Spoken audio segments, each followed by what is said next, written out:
This is from our pals over at trekmovie.com. Ooh. You may have heard of them. Hmm. Robert Picardo talks playing 900-year-old holographic doctor on Star Trek Starfleet Academy. Whoa. Yeah. Well, I watched the actual interview that they took the quotes from in Yeah, this tell us. article, and I think it would be just great to read the quotes that he made. First, I have to mention that Robert Picardo is such a wonderfully eloquent human being, and he's so generous with his praise of the people that he's working with and the people that he's worked with in the past, and it was just a wonderful interview to watch. So and the quotes in this, um they picked some really great quotes from that interview. Well, here are some of the quotes. This is Robert Picardo talking about Starfleet Academy. He says, they've taken me out of holographic mothballs. The character is an artificial intelligence. He's now several hundred years old, but it is set in the more distant future than Star Trek Discovery propelled itself into. Whoa, so it's even further down the line there. Ooh. Mm-hmm. So in that future, that my character is now several hundred years old, maybe 900 years old. Remarkably, I don't look that much older, but I'm having a ball working on it, revisiting the character. Yeah, that was the first thought I had, which is Yeah. how are they going to explain that he looks 20 years older Mm. or 30 years older? Mm-hmm. It's like Kind of like aesthetic. Data. They always had to come up Yeah. with a new reason for him to be, oh, well, I did an aging program. Or Q was like, I'm just trying to age myself to look like you, Picard. What are they going to do with Picardo to do that? This is a good question, and I think we have to watch Academy to find out. Yep. Then he I continues. do. If you follow Discovery, this terrible thing called the burn basically destroyed Starfleet Academy. Everything was destroyed in the future. So now it's come back. Okay. So it's really about rebirth, redemption, all of the great themes of after a tragedy of rebuilding. Hmm. Then he continues, we've got Holly Hunter, who's an extraordinary movie star, Oscar-winning actress who is leading our show as the Chancellor of Starfleet Academy. Mm-hmm. The first villain is Paul Giamatti. And then Woo. there's this incredible cast of new young actors. Many of them have credits.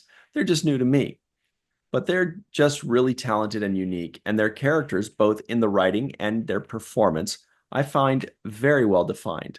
So I'm excited.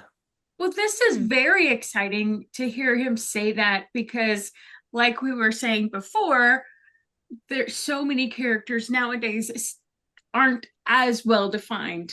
They Hmm. seem like carbon copies or caricatures of characters. So it's wonderful to hear him say something like that, that the characters are very well defined. Mhm. I love that kind of thing. Mhm.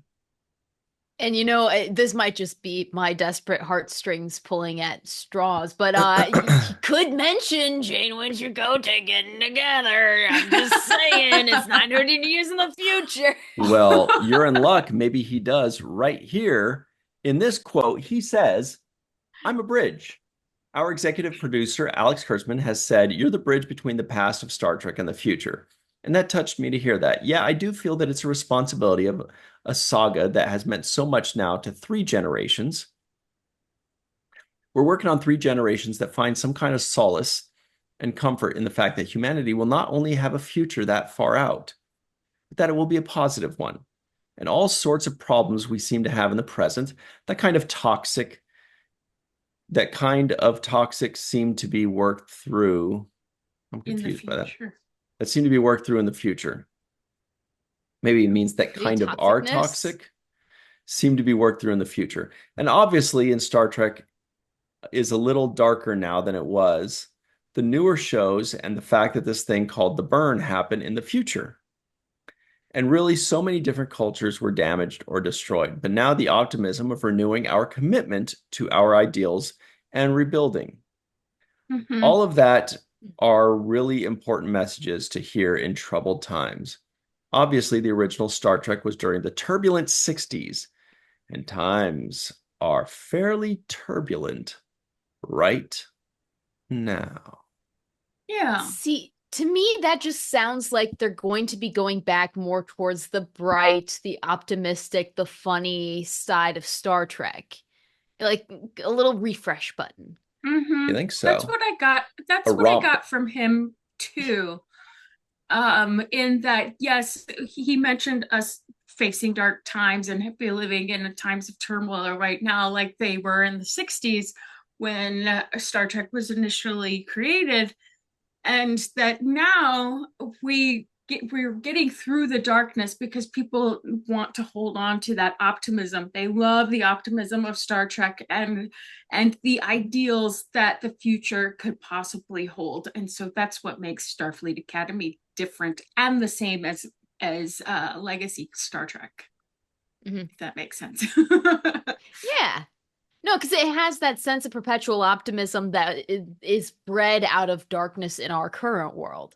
Mm-hmm. And I feel like the brighter our world gets, maybe the more we can recede into the shadows and experience that. So now it's kind of like, okay, oh, wow, it's gone to, oh, let's get some happy Star Trek back. So I Yeah, imagine I what's going through mean, their mind.